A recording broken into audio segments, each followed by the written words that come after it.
ہمارے ہاتھ میں اور نصیب اللہ کے ہاتھ میں ہے، لہٰذا اسی سے کام لینا چاہیے جو ہمارے ہاتھ میں ہے۔ جب ہر آس ٹوٹ چکی ہو اور زمین تمہیں تنگ لگنے لگے تو نم آنکھوں سے آسمان کی طرف دیکھنا اور عرض کرنا، اے رب جیسے آپ راضی ویسے میں راضی۔ مخلص وہ نہیں جو آپ کے منہ پہ آپ کا ہو، بلکہ مخلص تو وہ ہے جو آپ کی غیر موجودگی میں آپ کا ہو۔ اپنے خلاف باتیں خاموشی سے سن لیا کرو، کیونکہ جواب دینے کا حق صرف وقت کو ہے۔ آپ صلی اللہ علیہ وسلم کا ارشاد ہے، میری امت کے تمام لوگ جنت میں داخل ہوں گے سوائے اس کے جس نے انکار کیا۔ صحابہ رضی اللہ عنہم نے عرض کیا، یا رسول اللہ انکار کون کرے گا؟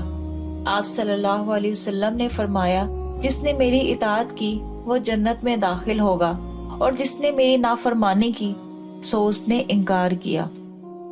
اللہ سے تعلق جوڑنے کا ایک ہی راز ہے کہ اس کے فیصلوں پر راضی رہنا سیکھو۔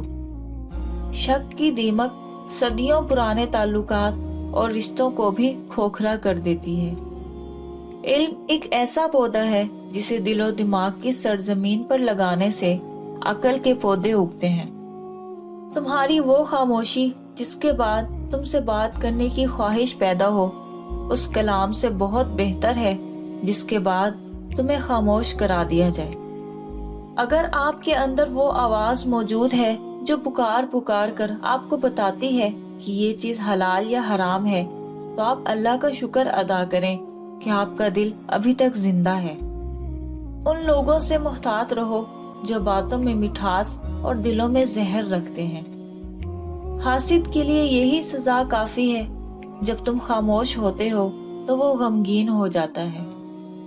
عورت ایک تصویر کی مانند ہوتی ہے، اگر وہ کسی قدردان کے ہاتھ لگ جائے تو وہ اس کا رنگ کبھی خراب نہیں ہونے دیتا۔